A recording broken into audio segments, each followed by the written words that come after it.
નમસ્કાર વિદ્યાર્થી મિત્રો, હું છું દિવ્યેશ ગાડી અને સ્વાગત કરું છું આપ સર્વનું આપની પોતાની યુટ્યુબ ચેનલ ઓશન કોચિંગ ક્લાસીસમાં.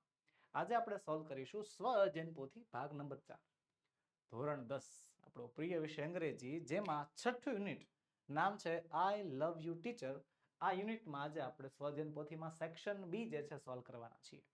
અગાઉ વિદ્યાર્થી મિત્રો આપણે યુનિટ નંબર 6 માં સેક્શન એ અને અગાઉ એની પહેલા યુનિટ નંબર 1 2 3 4 5 પોએમ નંબર 1 અને 2 આ બધું સોલ્વ થઈ ગયું છે. હા, એ બધા વિડીયો આપણે જોઈ ચૂક્યા છીએ.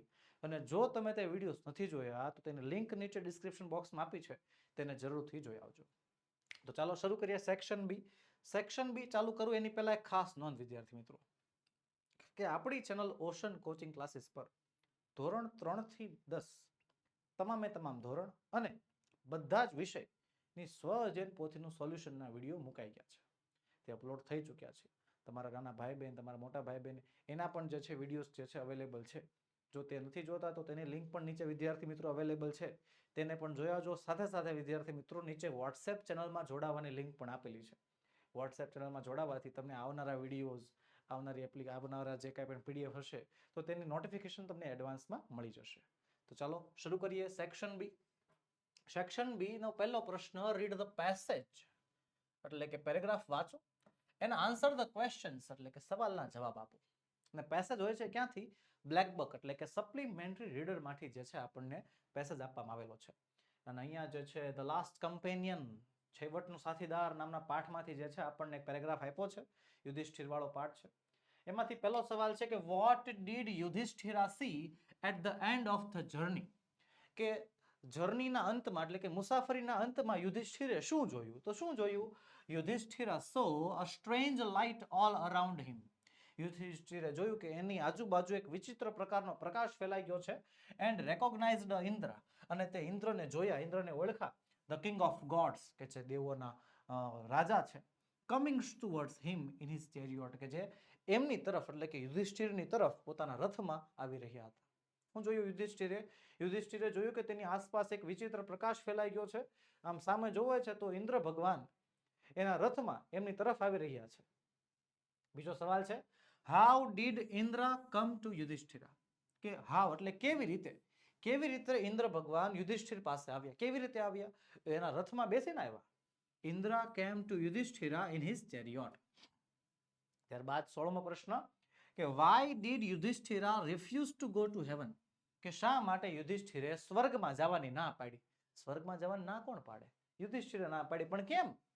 Yudhishthira refused to go to heaven because he did not want to go without his brothers and Draupadi. એને પોતાના ભાઈઓ અને પોતાની પત્ની દ્રૌપદી વગર જે છે સ્વર્ગમાં જવાની ઈચ્છા નહોતી, એટલે એને ના પાડી. ત્યારબાદ 17મું, what was ઇન્દ્ર, ઇન્દ્ર શું હતા? Indra was the king of gods, Indra જે છે એ દેવોના રાજા હતા. 18મું છે, find out synonym for deny and unfamiliar. તો સિનોનિમ ડિનાય નો થઈ જાય છે રિફ્યુઝ, અને અનફેમિલિયર નો થઈ જાય છે અનનોન. ઓકે, આગળ વધીએ.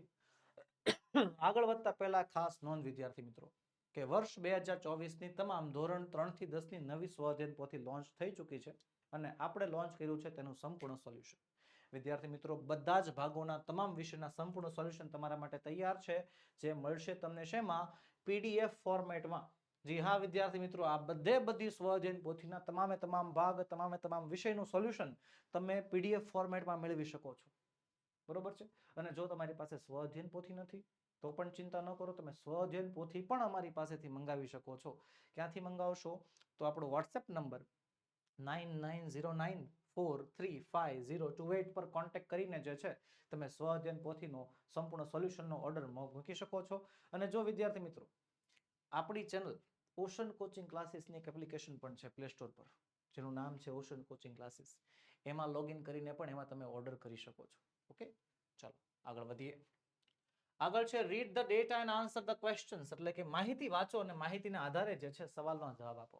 અહીંયા આપણને વેનમન્સ સ્નેક એટલે કે ઝેરીલા સાપો અને નોન વેનમન્સ સ્નેક એટલે કે બિનઝેરી સાપો વિશે જે છે આપણને આખી માહિતી આપેલી છે, કે એમના દાંત કેવા હોય, એમનું જે બાઇટ માર્ક્સ એટલે કે બટકું ભરે ત્યારે કેવું નિશાન થઈ જાય, એનો રંગ, એનું માથું, એની પૂંછડી, એના બીજા બધા નામ, એ બધા વિશે આપણને માહિતી આપી છે. તો પેલો સવાલ છે, how can you identify venomous snake? તમે કેવી રીતે વેનમસ સ્નેકને ઓળખશો? તો જવાબ આવશે B, throughout 2 fangs teeth. ત્યારબાદ 20મો સવાલ છે, how many punctures are found on the skin when a non venomous snakes bites? કે જ્યારે બિનઝેરી સાપ ડંખ મારે ત્યારે કેટલા પંચર જોવા મળે આપણને? તો કેટલા? મેની પંચર્સ, ઘણા બધા. પછી 21મું છે, how is the tail of a venomous snake? કે ઝેરીલા સાપની પૂંછડી કેવી હોય? કેવી હોય? Flat or cylindrical. ત્યારબાદ triangular and broad head indicates that is it's a, કે ટ્રાયંગ્યુલર એટલે કે ત્રિકોણ આકારનું અને બોર્ડ એટલે કે પહોળું જે છે મોઢું, એ શું દર્શાવે છે કે સાપ કેવો છે? કેવો છે? વેનમસ એટલે કે ઝેરીલો. પછી which is a venomous snake in India? કે આમાંથી કયો સાપ જે છે ઝેરીલો છે જે ભારતમાં જોવા મળે છે? રસલ્સ વાઇપર. ઓકે, ચલો આગળ વધીએ. તો બસ વિદ્યાર્થી મિત્રો, આજના વિડીયોમાં એટલું જ. આજે આપણે ભણ્યા યુનિટ નંબર 6 ના સ્વાધ્યાયન પોથીના સોલ્યુશનમાં સેક્શન બી. મળીશું આવતા વિડીયોમાં, જેમાં આપણે સેક્શન સી નું સંપૂર્ણ સોલ્યુશન લઈને હાજર થશું. વિદ્યાર્થી મિત્રો, વિડીયો ગમ્યો હોય તો લાઈક કરો, તમારા મિત્રોમાં શેર કરો અને ચેનલમાં નવા હો તો સબસ્ક્રાઇબ કરો.